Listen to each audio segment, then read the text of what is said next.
Assalamualaikum warahmatullahi wabarakatuh. Alhamdulillah, wassalatu wassalamu ala rasulillah. Asyhadu an la ilaha illallah wa asyhadu anna muhammadar rasulullah. Allahumma salli ala Muhammad wa ala alihi wa sahbihi wa mawala, amma ba'd. Rabbi syrah li sadri wa yassir li amri wahlul 'uqdatam min lisani yafqahu qawli. Amin ya rabbal alamin. Yang pertama yang saya muliakan, orang tua kita Bapak Sofyan Ras beserta Ibu. Kemudian segenap keluarga besar Safiatul Amaliyah, dari unsur yayasan, kepala sekolah, dewan guru, para siswa, juga orang tua siswa. Selanjutnya hadirin dan hadirat yang berkesempatan hadir di hari yang cerah ini, saya berdoa semoga kita semua senantiasa dalam limpahan rahmat Allah Subhanahu wa ta'ala. Mari bersama-sama kita memulai taujih kita pada siang yang berbahagia ini dengan menyampaikan syukur kepada Allah Subhanahu wa ta'ala. Hari ini kita berkumpul di halaman Yayasan Pendidikan Safiatul Amaliyah ini. Taman yang asri, taman yang indah, taman yang sejuk. Kita masih diberi Allah kesempurnaan hidup sehingga semua rencana-rencana kita dapat kita tunaikan tanpa ada halangan. Mari kita mempersembahkan segenap puji dan puja kita persembahkan bagi Allah Subhanahu wa ta'ala semata. Salawat dan salam ke atas Rasulullah Muhammad sallallahu alaihi wasallam. Semoga syafaat beliau tercurah ke atas kita di yaumil akhir kelak, amin ya rabbal alamin. Hari ini adalah hari yang sangat penting. Yang pertama, saya diberitahu bahwa hari ini adalah hari anniversary yang ke-36 tahun pernikahan Bapak Sofyan Ras dengan Ibu. Atau mungkin lewat beberapa hari ya Pak ya, tapi paling tidak momen itu masih bisa dikaitkan dengan peristiwa kita hari ini. Kita doakan semoga beliau beserta ibu dan keluarga besar senantiasa dalam lindungan Allah Subhanahu wa ta'ala, sakinah, mawaddah, warahmah. Selanjutnya, hari ini Ibu Bapak adalah tanggal 7 Zulhijjah dalam tahun Hijriyah. Insyaallah 8 Zulhijjah ya, besok 9 Zulhijjah. Saudara-saudara kita di tanah suci sedang mempersiapkan momen yang sangat penting, yaitu wukuf di Arafah besok hari. Nabi mengatakan al-hajju wal arafah, haji itu adalah Arafah. Bagi kita yang di tanah air, yang tidak berada di tanah suci, besok Ibu ada ibadah yang bisa kita lakukan di tanah air, yaitu shaumul Arafah, puasa Arafah. Nabi mengatakan shaumu yaumul Arafah yukaffiru sayyi'ah madiyah wa baqiyah. Puasa Arafah akan menghapus dosa setahun yang lalu dan setahun yang akan datang. Selanjutnya nanti 10 Zulhijjah, yaitu hari Aidil Adha, kita disunahkan untuk melakukan imsak, menahan diri Ibu untuk tidak makan dan tidak minum sampai selesai sholat Id. Dan setelah sholat Id ditunaikan, ritual yang berikutnya adalah kurban. Topik kita hari ini berkaitan dengan ritual-ritual ini. Jemaah dirahmati Allah, yang pertama haji. Haji, Ibu Bapak, menurut bahasa bermakna hujjah, yaitu bukti. Bahwa bukti benarnya agama seseorang bukti benarnya keislaman seseorang, bukti benarnya keimanan seseorang adalah dengan berhaji. Orang yang punya kemampuan tapi mereka enggan melaksanakan ibadah haji itu, Nabi mengatakan mereka hanya punya dua pilihan saja: mati sebagai Yahudi atau mati sebagai Nasrani. Jemaah yang dirahmati oleh Allah Subhanahu wa taala, jangan menunda-nunda ibu bapak, karena haji ini ibu walaupun disebutkan Nabi di urutan terakhir dalam urutan rukun Islam, jangan kita berpikir bahwa ini menunjukkan haji itu dikerjakan di akhir-akhir usia kita. Saya baca Pak di media, hampir tiap musim haji 70% jemaah haji Indonesia usianya di atas 60 tahun ke atas. Jemaah yang dirahmati Allah, yang punya kemampuan segerakan, karena semakin hari ibu bapak haji ini semakin sulit. Sekarang Pak ada 3 kabupaten di Sulawesi Selatan, yaitu Kabupaten Goa, Dompu, dan Konawe. Kalau mereka mendaftar haji tahun ini, mereka harus menunggu 40 tahun. Di Aceh Pak hampir merata semua kabupaten, rata-rata masa menunggu 27 tahun. Di Medan kalau nggak salah Pak antara 17 ke 18 tahun. Semakin sulit. Padahal ibu bapak, ini adalah tuntutan syariat dan bukti keislaman kita, bukti keimanan kita adalah dengan haji itu. Bapak ibu jemaah dirahmati Allah, haji itu adalah ritual yang sangat sakral, sangat-sangat sakral. Selain ritual yang sakral, haji itu juga ibu bapak menyampaikan banyak pesan-pesan agung kepada kita. Banyak pesan-pesan agung yang disampaikan haji kepada kita. Pesan yang pertama Pak, haji menunjukkan kepada kita bahwa sebenarnya umat ini adalah umat yang satu. Kita muslimin ibu adalah keluarga besar. Kita adalah bersaudara.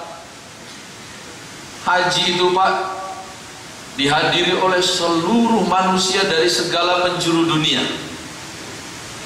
Berbeda postur tubuh, berbeda warna kulit, berbeda latar belakang kebudayaan, berbeda bahasa, tapi atas nama persaudaraan yang dilandasi oleh tauhid, yaitu iman kita kepada Allah Subhanahu wa taala. Perbedaan ini Pak tidak menjadi penghalang untuk kita bersaudara.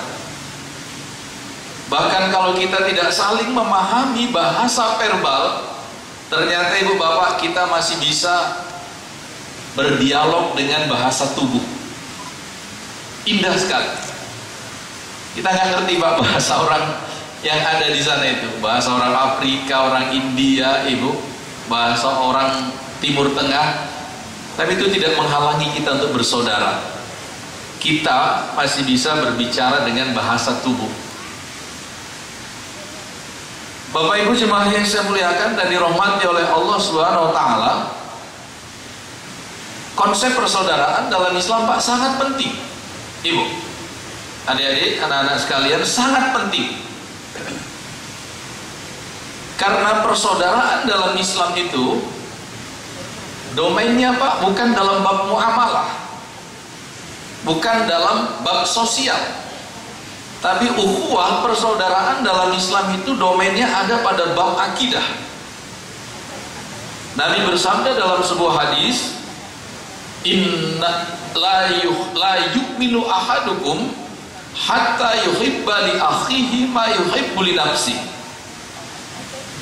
Kamu belum dianggap beriman sampai kamu mencintai saudaramu seperti kau mencintai dirimu sendiri.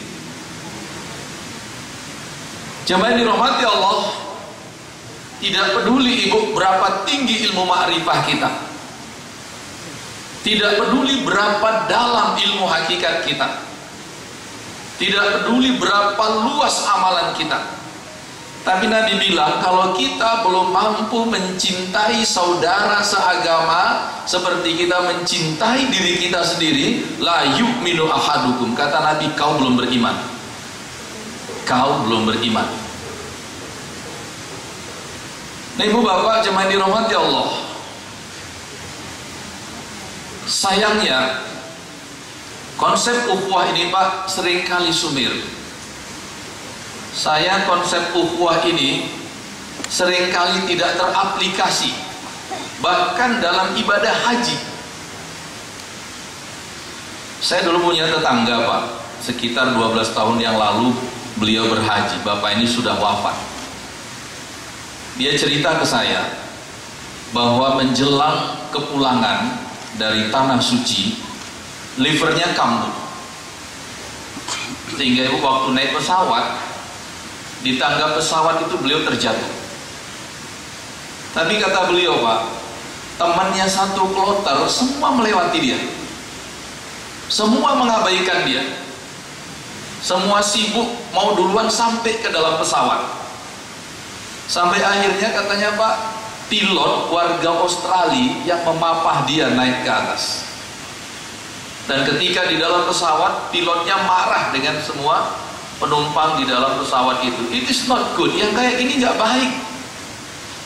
Pesawat ini tidak akan terbang sekiranya ada satu bangku saja yang kosong. Apa yang mau kalian kejar? Ironi tidak ini Pak?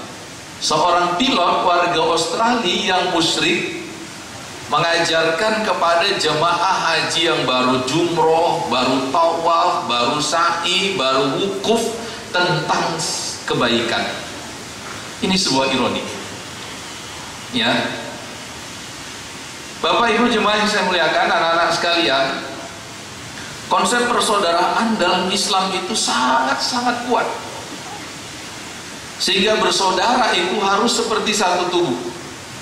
Apa yang menimpa saudara kita yang lain, itu harusnya kita juga ikut merasakan sakitnya. Bapak Ibu jemaah yang dirahmati oleh Allah, Nabi bersabda dalam sebuah hadis, al-muslimu akhul muslim, muslim yang satu itu adalah saudara bagi muslim yang lain. Seperti apa aktualisasi persaudaraan itu? Kata Nabi yang pertama, la yuzlimuhu, jangan mereka saling menyakiti. Ibu bapak, gak ada gunanya menyakiti saudara kita, karena itu sama seperti melukai tubuh kita sendiri. Kalau kita berhasil menjatuhkan saudara kita, itu kita yang terjatuh. Kalau kita berhasil membuat saudara kita terhina, itu sebenarnya kita menghina diri kita sendiri. La yuzlimuhu, jangan saling menyakiti dengan sesama saudara. Jemaah yang dirahmati Allah, kita sekarang Pak sedang mengalami disintegrasi yang luar biasa parah. Segala sesuatu bisa dijadikan alasan untuk kita berkonflik dengan sesama saudara. Bahkan tidak jarang ibu, konflik yang timbul itu tidak membutuhkan alasan. Pokoknya konflik.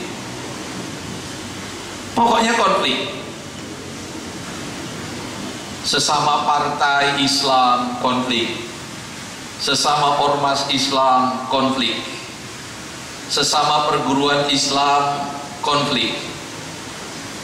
Jemaah yang saya muliakan dan dirahmati Allah Subhanahu wa taala, Aisyah ibu bapak istri Nabi pernah memanggil seseorang dengan menyebutkan kekurangan fisiknya. Aisyah bilang, wahai Polan si kaki kecil. Dengan perkataan Aisyah itu Pak, Rasulullah marah.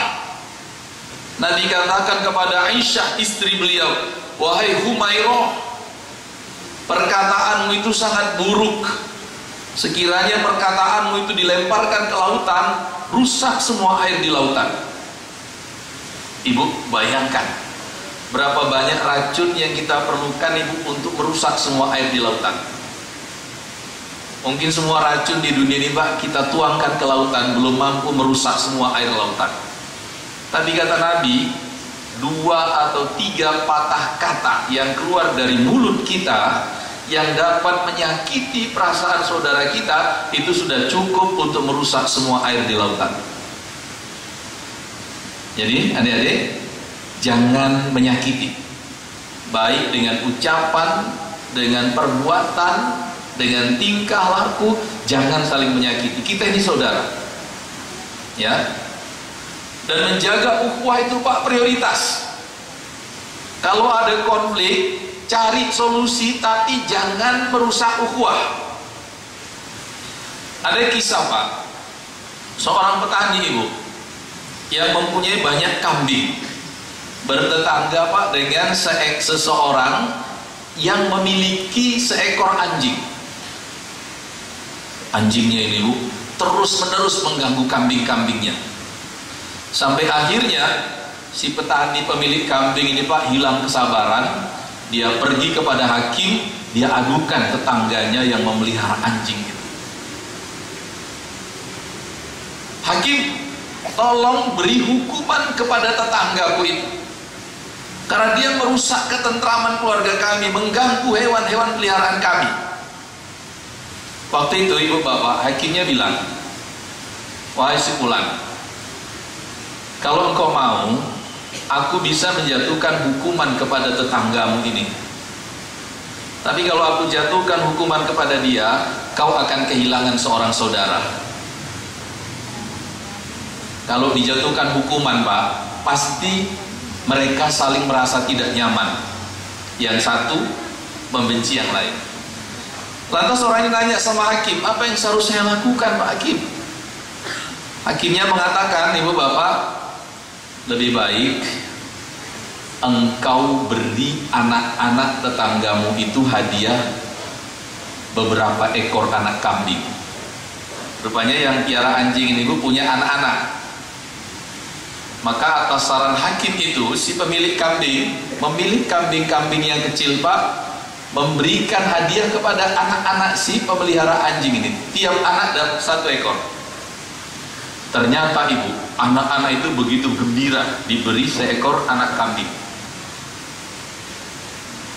Tapi sayangnya Pak, anak-anak kambing ini selalu terganggu dengan anjing yang dipelihara oleh ayahnya. Maka anak-anaknya ini bilang, ayah, gimana kami mau punya hewan piaraan kalau anjing-anjing ini terus mengganggu piaraan kami? Akhirnya sang ayah memutuskan membuang anjingnya ke tengah hutan, jauh dari rumahnya. Selamatlah si pemilik kambing tadi dari gangguan anjing orang ini. Tapi Pak, ternyata ceritanya belum berakhir. Anak-anak ini Bu mengasuh kambing-kambing ini, merawat kambing-kambing ini, sampai kambing-kambing ini Pak beranak. Ayahnya ibu yang tadi melihara anjing itu merasa bahwa tetangga yang memberi anak-anaknya kambing itu patut untuk diberi hadiah, sehingga Pak tiap kambing yang melahirkan beberapa ekor anak, dia selalu mengirim kepada tetangganya yang tadi memberi kambing itu beberapa ekor, dibagi 2. Jadi kalau kambingnya beranak 4, 2 dikasihkan ke sana. Beranak 1, beranak 2, 1 diberikan yang ke sana. Jemaah dirahmati Allah, solusi datang tanpa harus menghancurkan ukhuwah. Solusi datang tanpa harus menghancurkan ukhuwah. Kalau ada perbedaan pendapat Pak, terus solusinya udah pecat aja, masalah selesai. Tapi kita akan kehilangan saudara. Kita akan kehilangan saudara. Maka hakim bilang, ibu, lebih bagus kau beri saja anak-anaknya hadiah berupa anak-anak kambing. Ternyata itu jadi solusi yang manis Pak. Begitulah harusnya kita menjaga ukhuwah, karena kita ini umat yang satu. La yuzlimuhu, jangan saling menyakiti. Ada nggak siswa-siswa putra kita ini? Siswa putra kita ada nggak? Ada. Sepeda motor yang dibuat oleh Jepang itu sudah sangat layak untuk dikendarai. Ya, nggak apa-apa duduk aja, cuman saya mau jelasin. Sepeda motor yang dibuat oleh Jepang itu sudah layak untuk dikendarai. Jangan knalpotnya dipotong. Ya. Ini anak-anak kita ini Pak, kalau naik sepeda motor senangnya knalpotnya dipotong. Sepanjang jalan menderu-deru, tiap orang yang kalian lewati melaknat kalian. Tiap orang yang dilewati melaknat. Seringkali Bu, saya sedang ngisi taklim dalam masjid, wah, menderu suaranya. Sedang sholat kita Pak lewat, wah, menderu suaranya. Bagaimana hidup kita mau berkah kalau tiap orang melaknat kita karena mereka merasa terganggu dengan apa yang kita buat? Tidak akan ada hidup berkah seperti itu. La yudlimu, jangan saling menyakiti karena kita ini adalah saudara. Ya. Yang kedua kata Nabi, bersaudara itu adalah wala yuslimu, jangan saling mengabaikan. Jangan meninggalkan saudara kita seagama demi memberikan loyalitas kepada orang yang beda akidah dengan kita. Tidak boleh. Tidak boleh. Wala yuslimu, jangan mengabaikan, jangan meninggalkan saudara demi memberikan loyalitas kepada orang yang tidak seakidah dengan kita. Tidak boleh. Ibu bapak jemaah dirahmati Allah, Ahok mau nyalon gubernur. Ketua tim suksesnya Pak namanya Nusron Wahid, wakil ketua PBNU. Waktu meresmikan rumah pemenangan, dia bikin acara khataman Quran untuk kemenangan Ahok.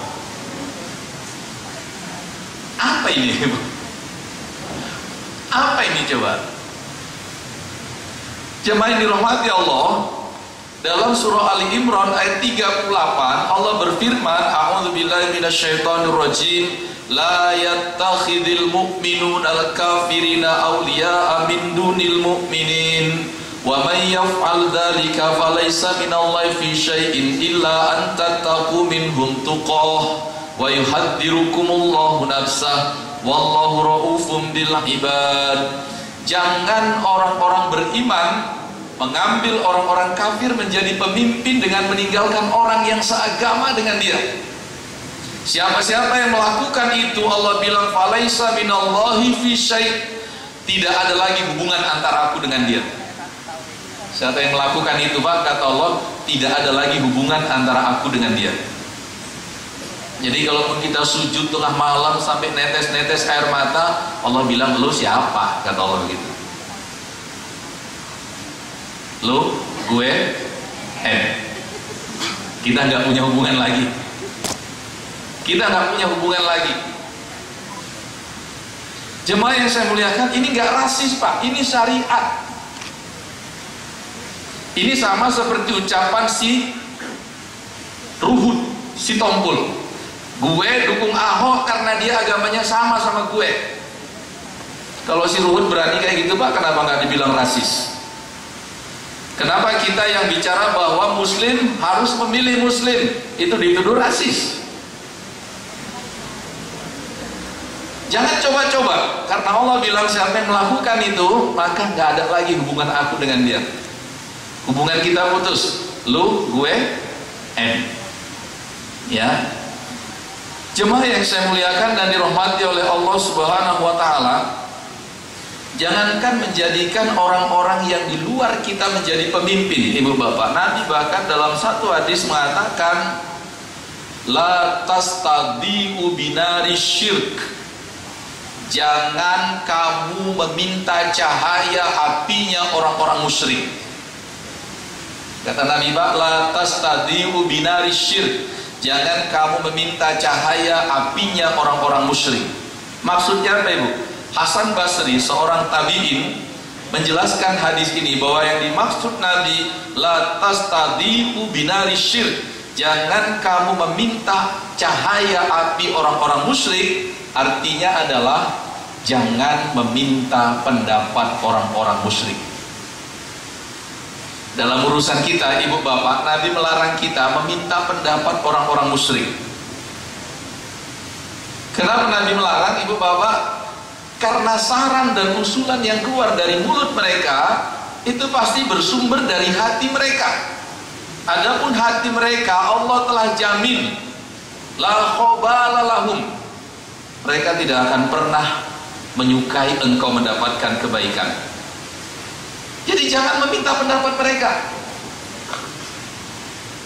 Kok presiden ibu mengangkat seorang miliuner dari Cina namanya Jack Ma jadi penasehat ekonominya? Apa nggak ada lagi orang di negeri ini yang bisa menasehati beliau? Ya kan? Dari Tiongkok ibu penasehat ekonomi presiden. Jemaah dirahmati Allah Subhanahu wa taala, kita ini bersaudara, la yuslimuhu, jangan saling mengabaikan, jangan meninggalkan saudara seiman demi loyalitas kita kepada orang yang tak seiman dengan kita. Nggak boleh. Kalau ada ungkapan ibu bapak, kafir yang jujur lebih baik daripada muslim yang korup, ini perkataan dari iblis. Karena harusnya pak membandingkannya gini, muslim yang jujur lebih baik dari kafir yang jujur, muslim yang korup lebih baik dari kafir yang korup. Mestinya bandingkannya gitu ya kan. Bahkan pak kalau mau dibalik pun masih betul, muslim yang korup masih lebih baik daripada kafir yang jujur. Kenapa ibu? Karena Al-Quran mengatakan seburuk-buruk kejahatan itu adalah kekafiran. Itu kejahatan yang paling besar. Jadi ibu bapak jangan termakan dengan propaganda-propaganda iblis seperti ini. Muslim itu saudara kita, jangan mengabaikan, ya, jangan mengabaikan.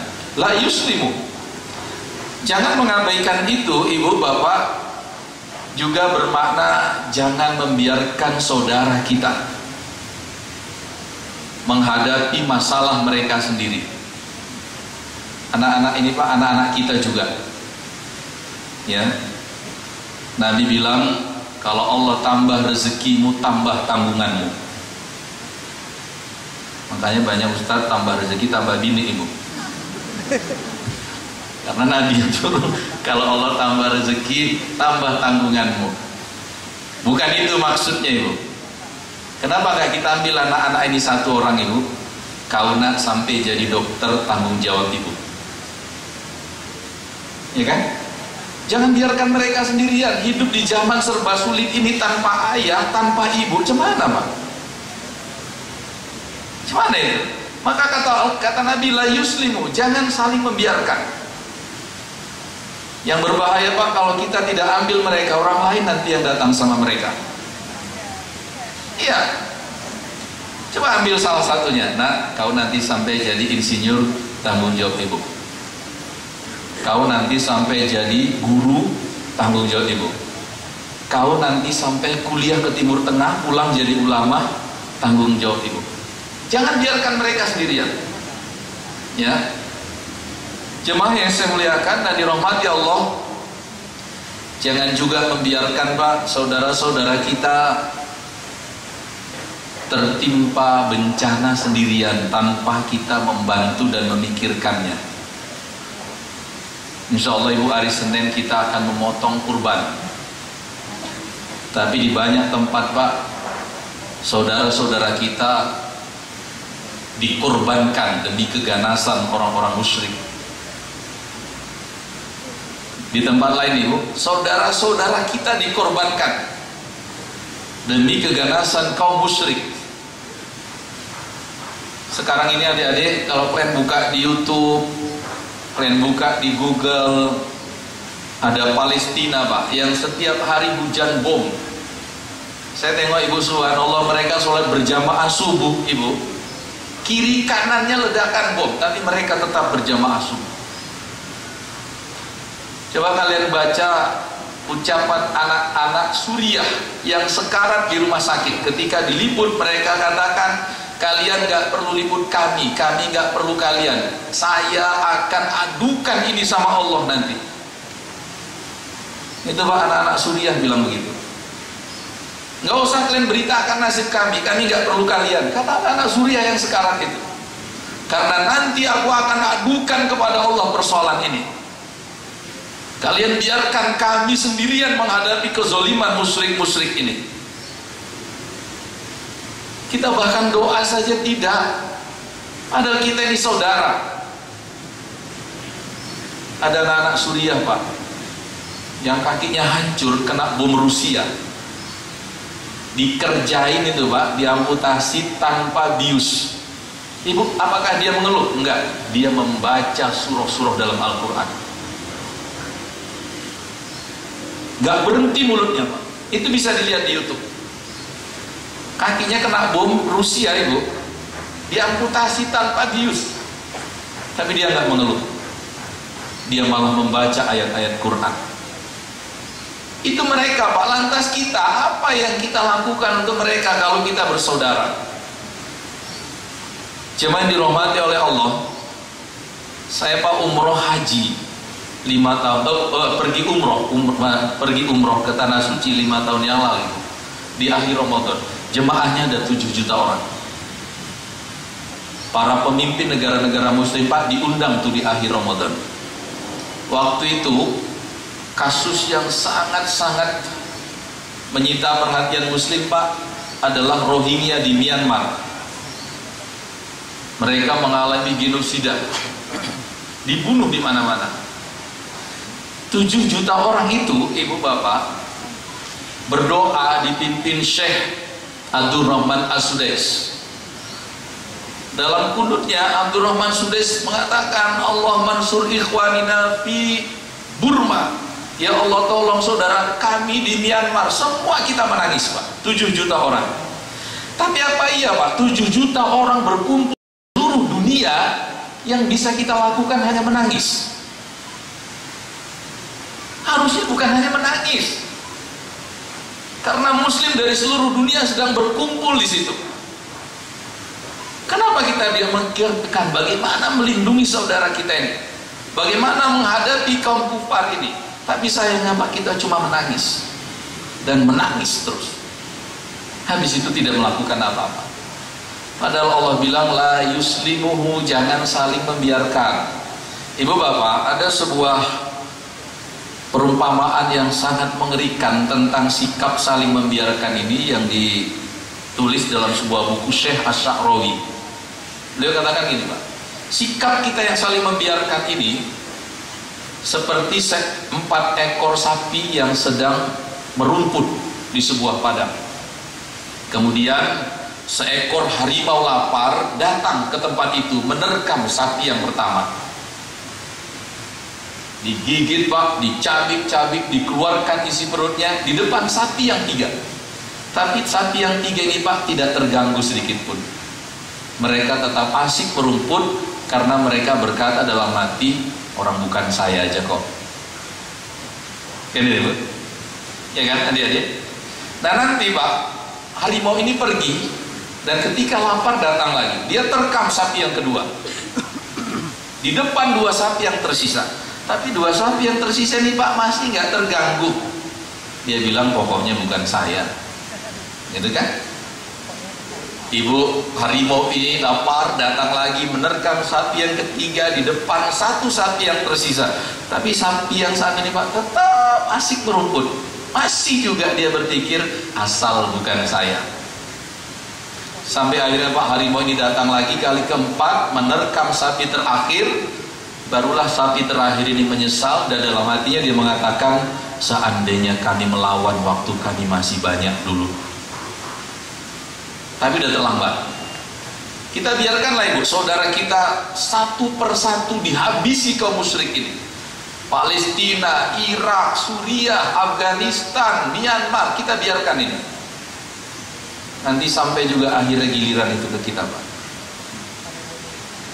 Kenapa kita tidak bisa bersatu padahal kita punya haji? Mana ada ibadah yang lebih hebat untuk menyatukan umat melebihi haji itu?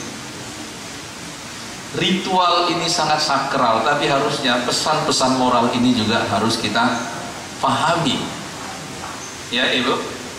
Iya. Sampai Pak, doa yang diajarkan Allah di surah Al-Baqarah ayat 201 ketika kita berhaji, Rabbana atina fid dunya hasanah wa fil akhirah wa qina azabannar. Itu doa yang diajarkan Allah bagi orang yang berhaji, Pak. Karena dulu orang-orang jahiliyah itu Ibu, kalau berhaji doa mereka Rabbana atina fid dunya, cuma itu doanya. Ya Allah, berikan kepada kami semua kebaikan dunia.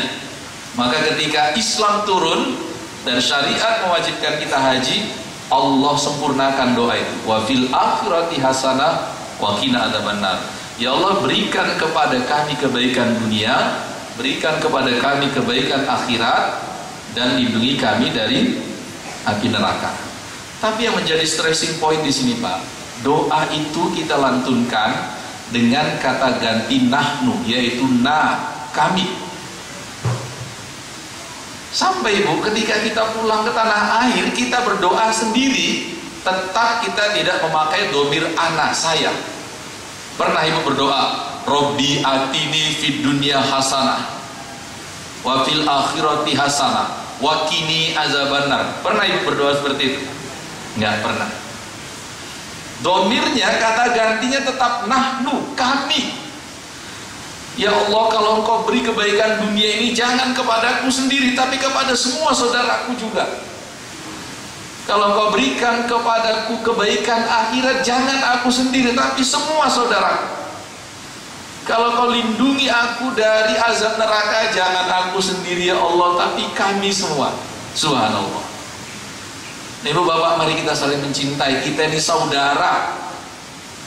Bisa tidak? Adik-adik, bisa nggak saling mencintai? Kita ini saudara, bisa tidak? Bisa ya? Bisa. Coba lihat saudaramu kiri kanan, itu saudara kita semua.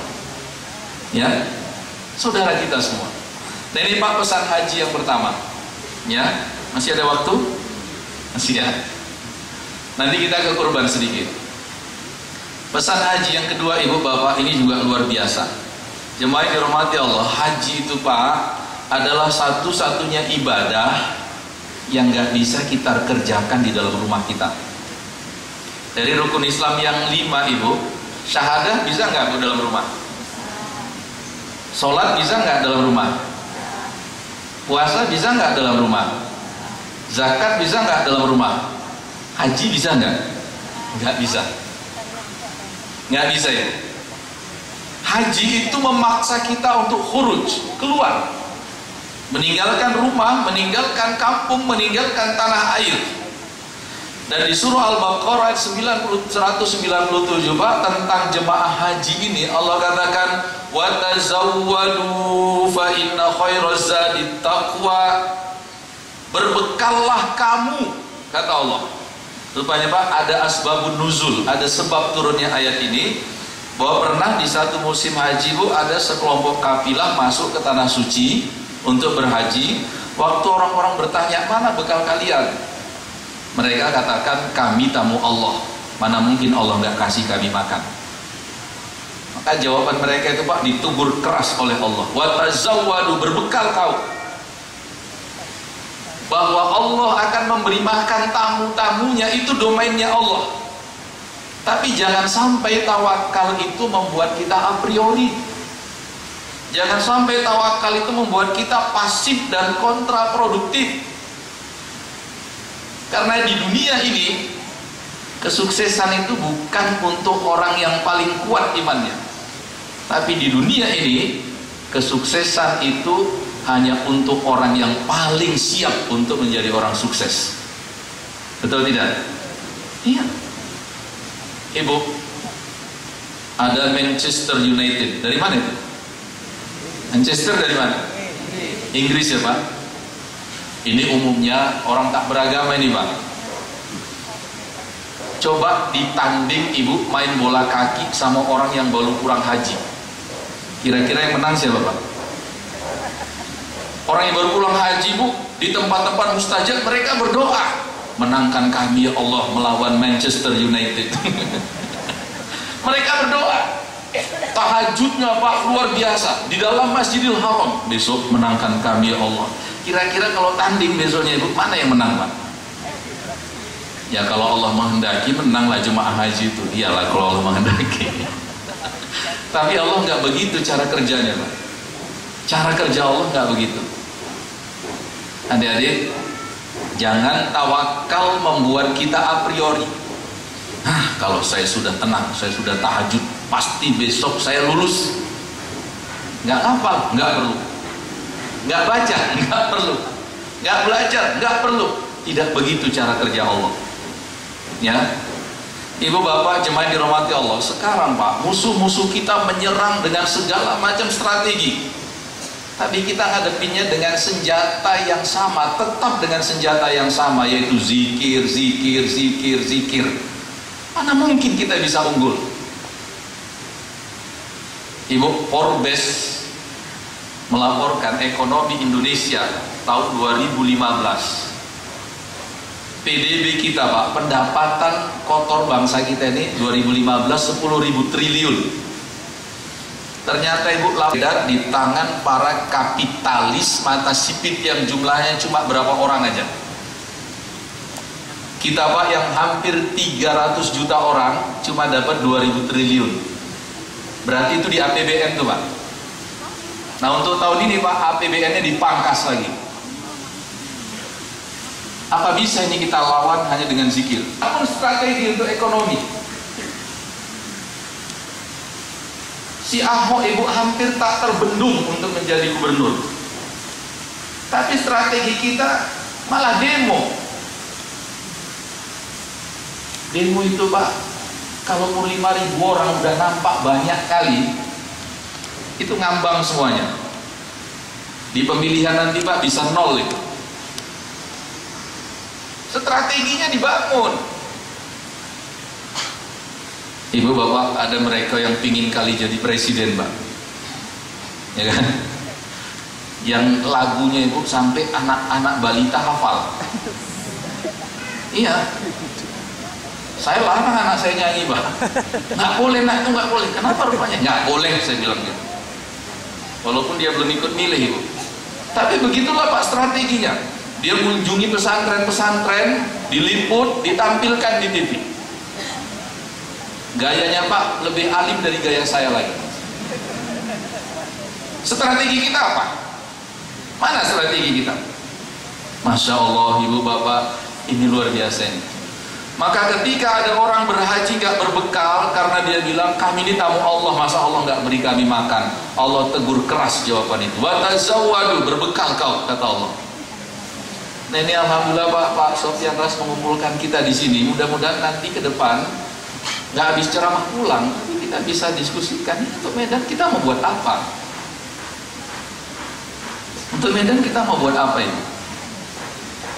Saya lihat Pak untuk Sumut aja Pak, untuk Sumut ini kan sudah muncul tokoh-tokoh ini. Udah berapa Pak yang dari pihak mereka? Mereka berani maju duluan, pasang gambar di mana-mana. Aidil Adha duluan dia mengucapkan selamat. Idul Fitri duluan dia mengucapkan selamat. Kita ngapain ini? Ya kan? Mana yang orang kita? Kenapa kita tidak kerucutkan? Pokoknya kepentingan bersama siapapun kita dukung.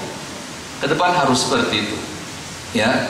Nah Ibu Bapak, pelajaran yang lain tentang haji ini, tentang khuruj ini, Ibu Bapak, bahwa nanti setelah kita menyelesaikan semua periode perjalanan hidup kita, akhirnya Ibu, Allah akan paksa kita khuruj, keluar dari dunia ini, keluar dari bumi ini. Pak, 50 tahun yang akan datang udah nggak di sini kita ini. Anak-anak ini entah masih ada entah nggak. Ada lah yang 60-an tahun umur tem, jadi oma-oma. Ya, iya. Kalau kami udah selesai, kita Pak akan khuruj, akan dipaksa keluar dari bumi ini. Nah bercermin dari perjalanan haji itu Pak temporal, kalau reguler 40 hari, dan mereka punya kesempatan kembali, walaupun ada yang nggak kembali tapi sekitar 200-an aja, lebihnya kembali. Tapi untuk perjalanan yang temporal seperti ini Allah perintahkan berbekal. Nah nanti Ibu Bapak kita akan menempuh perjalanan abadi. Yang kalau kita udah pergi nggak balik-balik lagi ke sini. Fa inna khairaz zadi taqwa, maka berbekallah dengan ketakwaan. Karena pada perjalanan yang itu bekal yang masih laku di sana cuma ketakwaan. Lain itu tidak ada. Ini pelajaran dari haji, ya. Cuma dirahmati Allah, insya Allah di tanah air kita akan menyembelih kurban. Ibu bapak, kurban itu berasal dari perkataan qoroba, artinya dekat. Kurban adalah sebuah ibadah yang kita lakukan dalam rangka mendekatkan diri kepada Allah Subhanahu wa Ta'ala dengan cara menyembelih hewan ternak. Seekor kambing untuk 1 jiwa, seekor sapi untuk 7 jiwa, dan seekor unta untuk 10 jiwa berdasarkan hadis sahih. Jemaah yang saya muliakan dan dirahmati Allah, perintah berkorban ini Pak ada dalam surah Al-Kautsar ayat kedua. Fasholli lirabbika wanhar, maka sholatlah kamu untuk Tuhanmu dan berkorbanlah. Melihat redaksi ayat ini, ibu bapak, adik-adik sekalian, para ulama sebagian Pak berpendapat kurban itu wajib. Karena perkataan wanhar ibu dalam bahasa Arab bentuknya fi'il amar. Al-aslu fil amri lil wujub, bahwa bentuk kalimat amar itu pada dasarnya menunjukkan wajib. Selain itu ibu, ada 2 perintah dalam ayat ini Pak. Yang pertama perintah sholat, dan yang kedua perintah berkorban. Di tengah-tengahnya ibu ada kata penghubung huruf atop, yaitu wa. Kalimat seperti ini ibu bapak biasanya tidak bisa tidak, perintah yang kedua itu Pak hukumnya sama dengan perintah yang pertama. Sholatlah kamu dan berkorbanlah, maka hukum kurban itu Pak sama dengan hukum sholat, yaitu sama-sama wajib, ya. Nah jemaah yang dirahmati Allah, tapi sebagian besar ulama, yaitu mayoritas ulama, kita menyebutnya itu jumhur ulama, bahkan berpendapat Pak bahwa kurban itu hukumnya hanya sunnah, tapi sunnah muakkadah, yaitu sunnah yang sangat dianjurkan, yang sudah dekat dengan wajib, sehingga meninggalkannya hukumnya makruh tahrim, makruh yang sudah sangat dekat dengan haram. Lantas bagaimana Pak dengan ayat ini, bahwa perintah kurban itu beriringan dengan perintah sholat, yang tidak bisa tidak hukum kurban itu mesti sama dengan hukum sholat, yaitu sama-sama wajib. Mayoritas ulama berpendapat bahwa berkorban dalam Al-Kautsar itu memang hukumnya wajib, tapi berkorban yang diperintahkan Allah di situ bukan berkorban dalam pengertian menyembelih hewan, tapi berkorban yang wajib dalam ayat itu adalah berkorban dalam pengertian yang umum, yaitu bahwa kita memang harus berkorban untuk agama ini, itu yang wajib. Tapi korban dalam pengertian yang khusus, menyembelih hewan ternak, sunnah muakkadah. Kurban yang wajib itu ibu bapak, adik-adik sekalian, kata para ulama adalah berkorban untuk agama ini. Ibu bapak, adik-adik sekalian, apa bisa kita berada di sini kalau kita nggak berkorban? Kita telah berkorban ini Pak. Sabtu Pak, Sabtu, weekend, ya kan? Masih ngaji coba. Harusnya ibu kita udah berada di Siantar untuk nginap di Perapat, ya kan? Udah sampai Sibulangit Pak, sholat di Al-Kamal untuk nginap di Brastagi, ya kan ibu? Kita berkorban ibu, ini yang dituntut oleh Allah, berkorban. Saudara kita di tanah suci itu ibu, apa nggak berkorban mereka?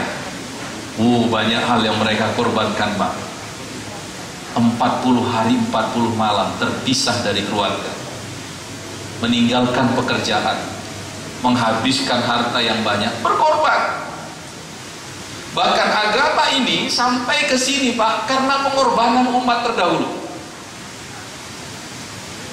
Ada bukti-bukti sejarah ibu bapak adik-adik yang menunjukkan bahwa Islam Pak sudah sampai ke sini abad ke-7 Masehi.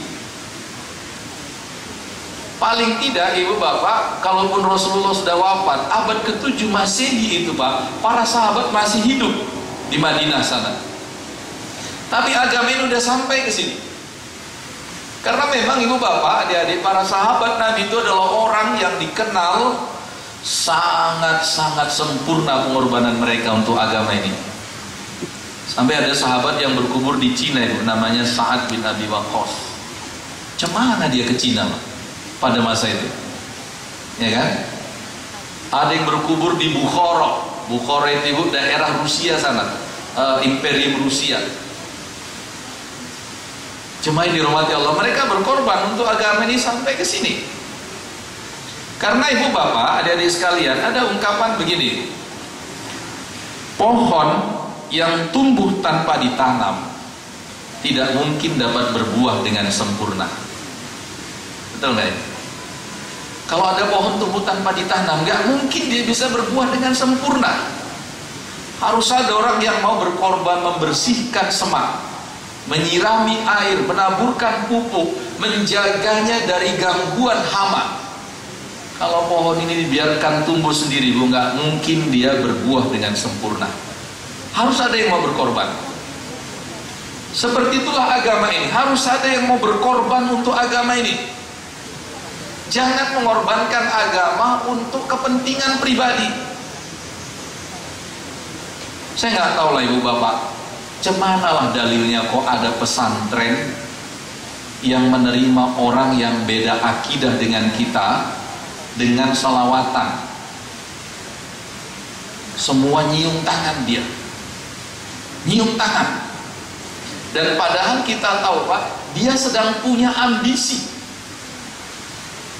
Saya nggak tahu pelajaran apa yang mereka gali di pesantren itu kok masih seperti itu perilakunya.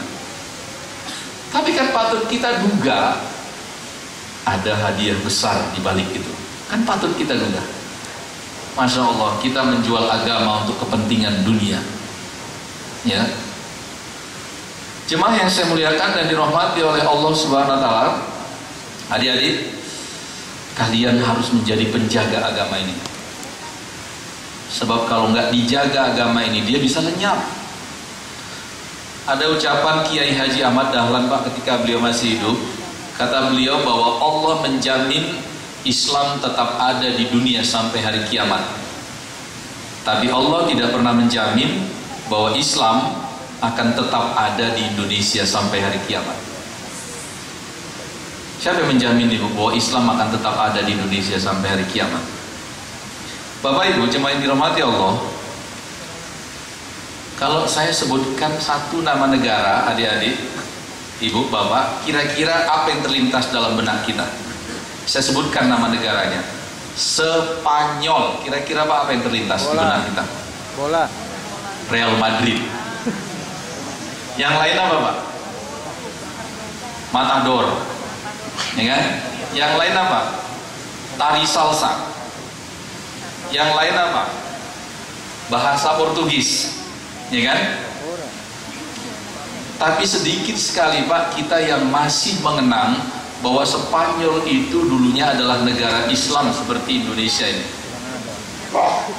Paling tidak sampai tahun 1200 Masehi. Namanya Andalusia. Kemana Islam sekarang di Spanyol? Hilang. Hilang. Jemaah dirahmati Allah, saya mencatat Pak, ada beberapa bukti sejarah yang masih tetap ada di sana bahwa Islam pernah berjaya. Yang pertama ada namanya Menara Giralda di kota Seville. Menara Giralda ini sekarang menjadi menara lonceng katedral di kota Seville. Padahal itu dulunya menara masjid. Dulunya menara masjid. Ada lagi satu bangunan Pak namanya Mezquito. Sekarang menjadi gereja katedral megah di Spanyol. Mezquito itu Pak bahasa Spanyol masjid. Tadinya masjid. Ada istana Alhambra. Alhambra ini artinya merah. Karena sebagian besar warna-warna di istana itu di Indonesia warna merah. Itu dulu istana Kesultanan Islam di sana. Tapi sekarang semuanya lenyap. Semuanya lenyap. Ibu bapak, kita sekarang di Indonesia Islam Pak mengalami degradasi. Ada yang bilang Pak persentase kita sekarang tinggal 77%. Dan nampaknya Pak, ini ada benang merah dengan keinginan sebagian kelompok yang begitu bersemangat menghapus kolom agama dalam KTP. Supaya apa Ibu? Supaya kita kehilangan jejak, nggak tahu lagi kita berapa jumlah umat kita. Yang 77% itu Pak, berapa yang masih setia dengan agamanya? Coba adik-adik. Ini yang 77%. Banyak yang mana? Yang nutup aurat atau yang nggak nutup aurat? Yang nggak nutup aurat. Lebih banyak mana yang sholat berjamaah atau yang nggak sholat berjamaah?